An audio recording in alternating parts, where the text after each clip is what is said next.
Good morning guys. तो आज हम पढ़ेंगे इकोनॉमिक्स, और इकोनॉमिक्स में production, possibility curve, demand curve and supply curve, यानी उत्पादन संभावना वक्र, मांग वक्र और पूर्ति वक्र। तो चलिए शुरू करते हैं। सबसे पहले जानेंगे कि उत्पादन संभावना वक्र है क्या, आखिर क्या है ये प्रोडक्शन पॉसिबिलिटी कर्व। तो यह वक्र यानी ये जो कर्व है, यह दो वस्तुओं के संयोग को दर्शाता है, यानी दो वस्तुओं के रिलेशन को दर्शाता है। ठीक है, संयोग। ठीक है, जिससे हमें अधिकतम उत्पादन प्राप्त हो। यानी अगर हम दो वस्तुओं को लगा रहे हैं, ठीक है, तो उसमें हमें सबसे ज्यादा उत्पादन प्राप्त हो। मतलब ये संभावना व्यक्त करता है कि आप जितना चीज का यूज कर रहे हैं उससे आपको सबसे ज्यादा उत्पादन प्राप्त होगा। अब एग्जांपल देंगे, आएगा समझ में। आई थिंक ऊपर जा रहा होगा। ठीक है, तो कैसे, अब हमको कैसे पता चलेगा कि हमको सबसे अधिक उत्पादन प्राप्त हो रहा है कि नहीं हो रहा है। ठीक है, तो यहाँ पे क्या है, अगर हम गेहूं की 1 यूनिट लगाते हैं, अगर हम एक मशीन का यूज करते हैं, ठीक है, अगर हम एक मशीन का यूज करते हैं तो हमारा गेहूं का उत्पादन होता है 100 क्विंटल। ठीक है, एक मशीन का यूज करते हैं तो गेहूं का उत्पादन कितना होता है 100 क्विंटल। लेकिन अगर हम उसी जगह पे अगर दो मशीन, यानी मशीन को अगर इंक्रीज कर दिए, दो मशीनों का उत्पादन, और दो मशीन को अगर लगा रहे हैं तो उत्पादन बढ़ेगा कि नहीं बढ़ेगा? बढ़ेगा ना, हमारा समय कम लगेगा। ठीक है, तो उसमें क्या होगा, तो ये सबसे अधिकतम उत्पादन को दर्शाएगा कि अगर आप दो मशीन का यूज कर रहे हैं तो आप 200 क्विंटल ही गेहूं का उत्पादन कर सकते हैं। इससे ज्यादा अब उत्पादन करने की क्षमता नहीं है। ठीक है, अब खेत भी है तो क्या, अब आप 10 मशीन लगा दीजिए, 15 लगा दीजिए, तो क्या वो ज्यादा उत्पादन देने लगेगा? नहीं ना, उसकी भी एक क्षमता होती है। तो ये क्या दर्शाता है, ये संभावना को दर्शाता है कि अब इससे ज्यादा उत्पादन नहीं हो पाएगा। अब इस वक्र से समझते हैं। तो यहाँ पे क्या, हम 3 बिंदु को दिए हैं। एक इस लाइन पे है, यानी जो कर्व है इस पे डिनोट किया है एक बिंदु को, दूसरा बिंदु कर्व से बाहर है, ठीक है, और तीसरा बिंदु कर्व के अंदर है। तो ये जो कर्व के ऊपर जो बिंदु है, यानी इस बिंदु पर अगर हम उत्पादन कर रहे हैं तो संसाधन का कुशलतम उपयोग होगा।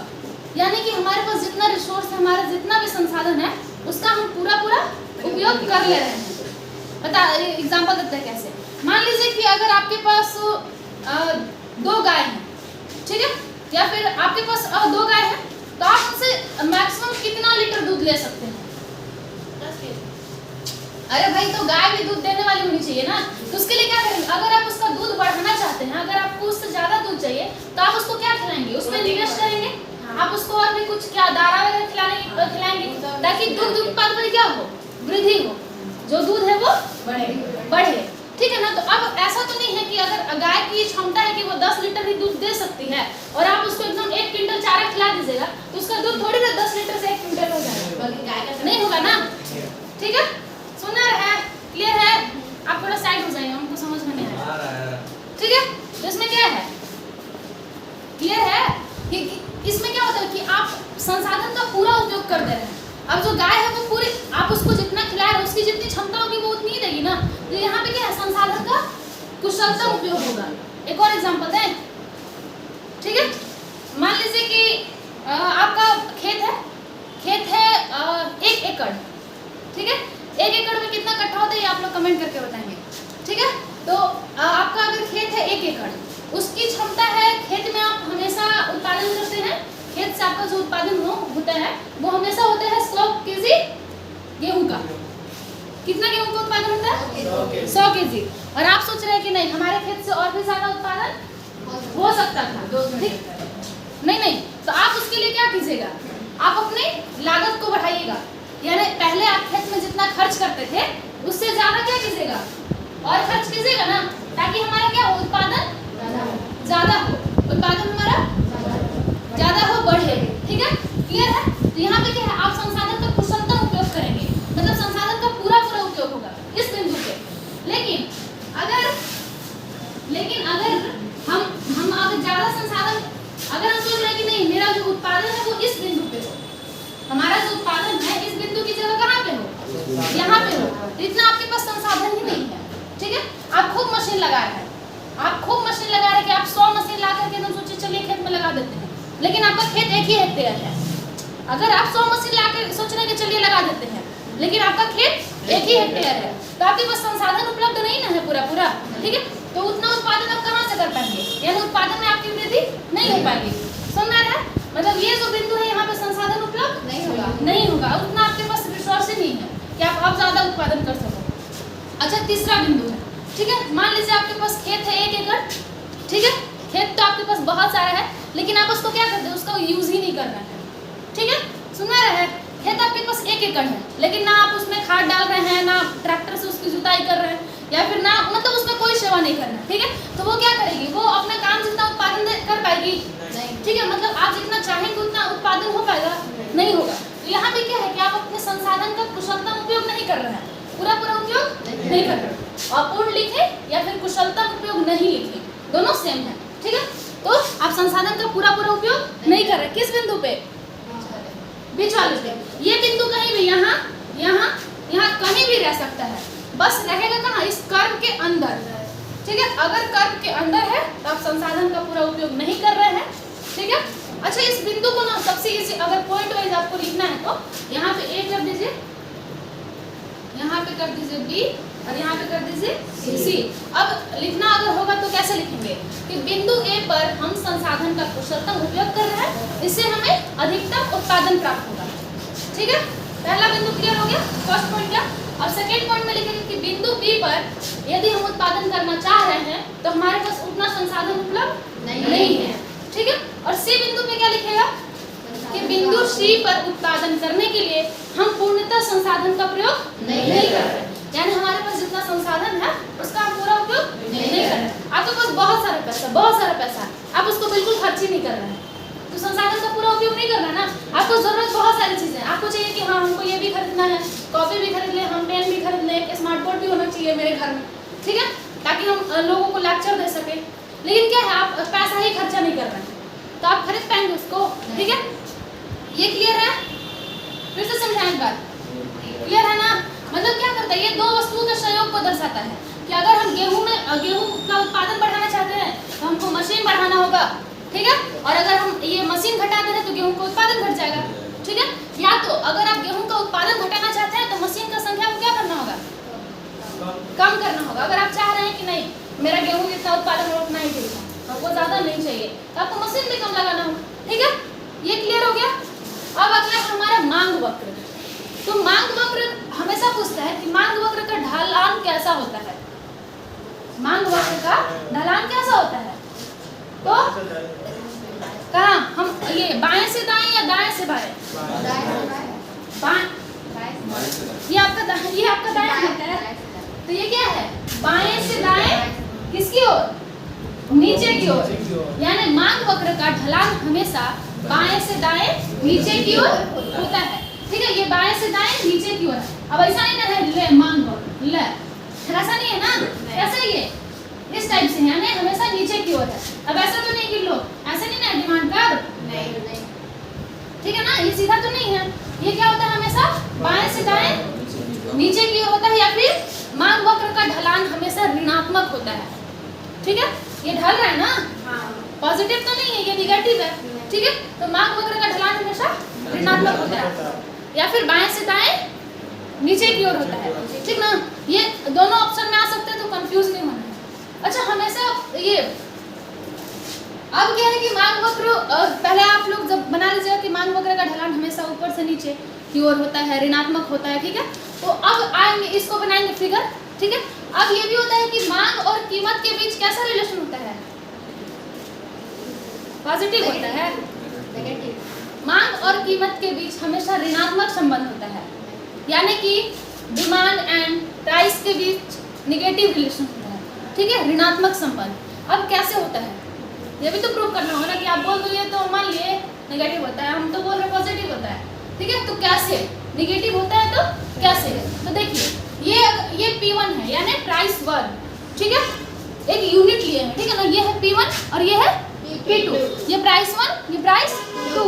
अगर हम ये मेरा कीमत मान लीजिए यहाँ पे 10 रुपये, कीमत यहाँ पे 10 रुपये, और ये है 20 रुपये। अगर हम 10 से 20 कर दिए अपना कीमत को, कोई भी वस्तु है, ठीक है, उसका कीमत हम कर दिए 10 से 20 रुपये, तो जो D1 और D2 है इसमें क्या हो जाएगा, कमी आ जाएगी, यानी D1 जो था, अगर 10 रुपए पे लोग 10 चीजें खरीदते थे अगर 10 रुपए आपकी कीमत थी, ठीक है, तो लोग आपके 10 यूनिट को खरीदते थे, ठीक है। अगर ये मान लीजिए ये कोई वस्तु है, ठीक है, ये मान लीजिए स्टार बाइट है, चॉकलेट है किसी भी कंपनी का, ठीक है। तो अगर ये स्टार चॉकलेट है तो जब इसकी कीमत 10 रुपए थी, जब इसकी कीमत 10 रुपए थी तो लोग इसको 10 खरीदते थे, यानी इसके 10 पीस को खरीदते थे। लेकिन इसकी कीमत जब हम 20 कर दिए तो लोग कितनी यूनिट को खरीदेंगे? 5 यूनिट को। तो इसमें कमी आया कि नहीं? यानी कीमत बढ़ेगी तो मांग घटती है, कीमत बढ़ने पर मांग घटती है। क्लियर है? कीमत बढ़ने पे क्या होता है? मांग घटता है, और कीमत घटेगा तो अच्छा, एक और बात है कि अगर मान लीजिए प्राइस पहले 20 रुपए था, ठीक है, अब कितना हो गया? 10 हो गया, तो क्या होगा? डिमांड बढ़ेगा, यानी 5 से लोग 10 खरीद लेगा, ठीक है ना? क्लियर है?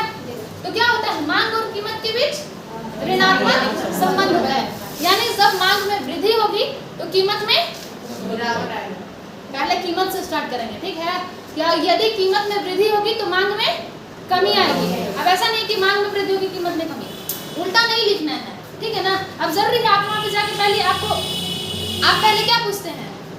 कितने रुपए केजी है? अब मान लीजिए अगर आलू खरीदने जा रहे हैं तो पूछते हैं ना, अंकल भैया जो भी है कितने रुपए केजी है, ठीक है? तो क्या करते हैं? अगर वो बोलेंगे कि 20 रुपए, चाचा बोलते हैं, चाचा पिता सॉरी चाचा, ठीक है, कीमत में कितने रुपए केजी है, ठीक ना? तो वो क्या बोलेंगे? सॉरी गलती हो गई, माफ करें। वो कितने रुपए, अगर वो बोल रहे हैं कि 20 रुपए केजी है, यदि वो बोल रहे हैं कि 20 रुपए केजी है तो आप क्या केजी खरीदिएगा? मान लीजिए आपको 5 केजी की जरूरत है तो आप 5 केजी खरीदिएगा। लेकिन अगर वो बोल दे कि 10 रुपए केजी है तो अगर वो बोले कि 10, पहले बोले कि 20 रुपए केजी है तो आपको जरूरत 5 केजी की थी तो आप 5 केजी खरीद लेते, ठीक है? जब वो बोले कीमत कि 10 रुपए है तो आप क्या बोलेंगे? आप बोलेंगे कि हमको 10 केजी दे दीजिए, क्योंकि आप समझ रहे हैं कि चलो भाई आलू सस्ता हो गया, खराब होने वाली तो चीज़ नहीं है। अब ऐसा तो नहीं है कि वो कुछ गीला चीज़ नहीं ना कि खराब हो जाएगा। अब आइसक्रीम बोल दिया, अगर आइसक्रीम आप लेने जा रहे हो और बोलेगा कि नहीं 10 का नहीं 5 ही का, तो आप एक बोरा आइसक्रीम ले लेंगे? नहीं लेंगे ना। लेकिन अगर आलू बोल देंगे 10 रुपए केजी नहीं 5 ही रुपए केजी, तो बोलेंगे भर दो भैया, जल्दी भरो एक बोरा। सुनना है? एक बोरा उठा लोगे? नहीं उठा नहीं लेंगे, बट हम यहाँ खरीदने की बात कर रहे हैं, ठीक है? क्या यदि कीमत में कमी हो रही तो हम मांग में वृद्धि कर देते हैं, और अगर मांग में अगर कीमत में वृद्धि हो जाएगी तो हम मांग में कमी कर देंगे, और यदि कीमत में कमी है तो हम अपनी मांग बढ़ा देते हैं, ठीक है? कभी पापा लोग ऐसा किए हैं? कभी पापा ऐसा किए हैं?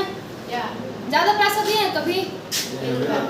जैसे अगर आपको पॉकेट खर्चा रोज 20 रुपया मिल रहा है, ठीक है, अरे भाई नहीं मिलता, हमको खुद नहीं मिलता है, ठीक है, ऑटो भाड़ा मिलता है बस, कभी कभी मिल गया तो, ठीक है। तो अगर रोज ऑटो भाड़ा अगर 20 रुपये मिल रहा है और किसी दिन पापा अगर 50 रुपये दे दिए तो आप सोचेंगे कि चलो वहाँ पे समोसा लगा वो भी खा के चलते हैं, ठीक है। तो आप अपनी इच्छा को भी बढ़ा देंगे। पानी पूरी नहीं, हम नहीं खाते हैं। और अगला दिन अगर पापा का पानी पूरी 2 दिन का पैसा दे नहीं बता रहे 1 मिनट। पापा उस दिन क्या होगा, अगर वो बोलेंगे कि नहीं आज भी हम तुमको 50 रुपये दे रहे हैं, ये इसमें कल का खर्चा नहीं चलाना है, ठीक है ना, मतलब कल का ये नहीं है, ये सिर्फ आज का ही है पॉकेट मनी। तो आप क्या कीजिएगा, आप अपनी इच्छा को बढ़ा देंगे। तो क्या होता है कि यदि कीमत में कमी हो जाती है तो हम अपनी इच्छा को भी बढ़ा देते हैं, ठीक है। आपको पहले से मर्जी रहेगा कि नहीं पापा 20 रुपये देते छोड़ दो यार, गाड़ी भाड़ा ही दे के घर चले जाएंगे, ठीक है, गाड़ी भाड़ा देके हम वहाँ से यहाँ जाएंगे फिर यहाँ से घर चले जाएंगे। लेकिन अगर क्या हो रहा है कि अगर आपको पापा ज्यादा पैसा दे दिए तो क्या करेंगे? कुरकुरे खाएंगे और भी जो भी मतलब अपनी इच्छा को बढ़ा देंगे। और खास करके अब चलते हैं पूर्ति वक्र, मांग वक्र क्लियर हो गया ना? अरे कुरकुरे पिज्जा बर्गर जो खाना वो सब खा लीजिएगा। 50 रुपए का नहीं है, 20 रुपए में ऑटो 30 रुपए। अरे भैया अगर ज्यादा पैसे मिल गए तो ठीक है। हाँ बाकी हम ये बोल रहे 30 रुपए में पिज्जा नहीं मिलेगा। अगला है पूर्ति वक्र, ठीक है। अब पूर्ति वक्र क्या होता है? इसका ढलान कैसा होता है? पूर्ति वक्र का ढलान नीचे से ऊपर जाता है। इसमें बाएं से दाएं नहीं लगाना है, इसमें बस लिखना है कि नीचे से ऊपर की ओर होता है, ठीक है ना। यानी और इसमें क्या होता है? पूर्ति और कीमत के बीच पॉजिटिव रिलेशन होता है, यानी धनात्मक, इसमें क्या था? निगेटिव था यानी ऋणात्मक था। इसमें निगेटिव रिलेशन था और यहाँ पे क्या होगा? Positive relation. ठीक है, मांग बढ़ेगा। अरे मांग खत्म हो गया, कीमत बढ़ेगा तो मांग बढ़ा दोगे। पूर्ति में क्या होता है कि यदि आपके पास ज्यादा ये सामान है, यदि आपके पास ज्यादा सामान है तो आप क्या कीजिएगा? उसको कम रेट में बेच कर डालेंगे। हाँ हाँ बिल्कुल यही होता है। तो अगर जैसे ज्यादा सरकार में टमाटर एक बार आएगा 200 क्विंटल या 30 क्विंटल, टमाटर 5 रुपए किलो बिकने लगता है। यही टमाटर कम रहता है उससे भी सस्ता, उससे भी सस्ता। और अगर वस्तुएं क्या है जल्दी खराब होने वाली हैं, अगर वस्तुएं ज्यादा जल्दी खराब होने वाली तो क्या कर देते हैं लोग? कम रेट में ले जाओ तोड़ के बेच। हाँ, इसका एक और एग्जांपल है कि सब्जी अगर आप सुबह या दोपहर के सामने दोपहर के टाइम में आप खरीदने जाओगे तो कितना मिलता है? जितना उसका रेट है उससे महंगा मिलेगा। ठीक है, लेकिन अगर बहुत ही ज्यादा शाम हो गया और कोई ऐसी सब्जी, आलू की बात नहीं कर रहा, आलू प्याज और लहसुन इस सब का बात नहीं कर रहा है, कोई ऐसी सब्जी है जो खराब होने वाली है, टमाटर, गोभी, कटहल, ये सब नहीं, लहसुन नहीं आता है, कौन बोला? सब्जी है, नहीं आता है, सब्जी है, लहसुन प्याज सब्जी में नहीं आता है, नहीं आता है। फल में आता हम भूले नहीं, हम बस इससे पूछे कि किस में आता है। नहीं सर, हम पूछे नहीं कि वो सब्जी में ही आता है, फल में नहीं आता है। अगर आप लोग मछली बाजार ना बनाए तो थोड़ा हम भी बोल लें। माइक तो अभी के पास है। हाँ तो बोल रहे तो सब इतने ज्यादा बोलने लगे तो समझ में नहीं आ रहा। तो क्या है, अगर सामान खराब होने वाला नहीं है तो उसको उसकी कीमत उतनी रहेगी, लेकिन अगर वो खराब होने वाला तो क्या बोलते हैं? ठीक है, सुनना है ना? मतलब यहाँ जो P1 P2 ऊपर चढ़ रहा है वो घटते हुए चढ़ रहा है। नहीं, वही तो बता रहे हैं कि अगर आपके पास कितना है, अगर आपके पास प्राइस P1 है, ठीक है, और सप्लाई भी P1 है, यानी कि कीमत आपकी अगर 10 रुपए है और आपके पास सामान कितना है? 10 केजी। ठीक है, कीमत आप कितना रखे थे? 10 रुपए। ठीक है, और सामान था 10 केजी, लेकिन आपके पास जैसे ही सामान में वृद्धि हुई, सामान में क्या कर देंगे आप? इसको क्या कर देंगे? डिक्रीज करेंगे। ये यहाँ नहीं आएगा, ठीक है ना? अब क्या करेंगे? सामान में हम पैसा घटा देंगे, सामान बढ़ेगा। सामान में पैसा घटाएंगे। ठीक है, यानी कीमत में कमी कर देंगे। जैसे मेरे पास सामान में वृद्धि हुआ, हम कीमत में क्या कर देंगे? कमी कर देंगे। यानी यदि आपके पास ज्यादा स्टॉक हो जाए, ठीक है, किसी चीज का, अगर आप बेच रहे हैं धनिया, नहीं धनिया वाला कुछ होता नहीं, वो गल जाता है उसमें। अरे तो इसीलिए तो इस वस्तु का एग्जांपल ले रहे हैं ना, इसीलिए इसका ले रहे हैं। ठीक है, कि क्या करें, अगर आप धनिया बेच रहे हो वो खराब होने वाली चीज है। ठीक है, सुबह आप एकदम फ्रेश धनिया आराम से रखे, 2-3 धनिया ले लो, ठीक है, पूरा सुबह 200 रुपए बेच नहीं रहे। एक मिनट, हम एग्जांपल दे रहे हैं कि अगर सुबह आप धनिया रखे एकदम पूरा फ्रेश ताजा, ठीक है, अब बोले धनिया ले लो, 10 रुपए में गुच्छा दे रहे थे आप। हाँ, अरे अभी नहीं मिल रहा, अभी महंगा है। कभी कभी ऐसा टाइमिंग आता है कि 10 रुपए में गुच्छा मिलने लगता है। मतलब एक ऐसा ठंडा का समय में मिलता है वो, ठंडा का ही बात कर रहे हैं, अभी महंगा है। 100 रुपए का पाव। ठीक है ना? यहाँ पे क्या, अभी ऐसे हम लोग एक जो गट्ठर होता है पतला सा, वो 10 में बेच रहे थे सुबह के टाइम में, लेकिन आपके पास एक डलिया धनिया था। ठीक है, मतलब एक डलिया समझ में आता है ना? ठीक है, आप जितना भी टेबल पे रखे थे आपके पास एक टेबल धनिया था, आप क्या किए, उसको 10 रुपए का एक गुच्छा बेच रहे थे। लेकिन आपके पास धनिया बहुत ज्यादा आ गया, मतलब धनिया भी आपके पास 2 टेबल, मतलब कोई बोला आपके घर से ही और ज्यादा मतलब आ गया। ठीक है, 2 टेबल धनिया भी हो गया और टाइम भी देखे कि शाम का होने लगा। जो पहला वाला धनिया था वो सूखने लगा या गलने लगा। 2 रीजन हो सकता है, या तो सूख सकता है या गल सकता है। गर्मी के दिन में सूख सकता है और ठंडे के दिन में क्या होता है? गलने लगता है। ठीक है, तो आप क्या कीजिएगा, स्टॉक भी ज्यादा हो गया और टाइम भी जो है वो 10 में 2 कम है, तो आप क्या कीजिएगा, जो 10 में 1 बंडल देते थे वो पूरा वो एक मोटा मतलब गुच्छा देने लगेंगे। ठीक है, या फिर बोलेंगे ना कि 10 रुपए में आधा केजी ले जाइए। ठीक है, क्योंकि आपके पास स्टॉक भी ज्यादा है और टाइम भी बहुत कम है। तो ये क्या करता है, पूर्ति समय पे भी निर्भर करता है। अच्छा, मांग में भी यही होता है, ये भी समय पे निर्भर करता है, समय और मौसम पे भी। ठीक है, उसका जब कारक पढ़ेंगे हम लोग तो पढ़ेंगे, अभी वक्र में थे। ठीक है, तो ये भी समय पर निर्भर करता है, आपकी रुचि पे निर्भर करता है, फैशन पे निर्भर करता है मांग। उसी तरह से पूर्ति भी है। ठीक है, ये भी समय पर निर्भर करता है। ठीक है, तो आई थिंक पूर्ति वक्र भी क्लियर होगा।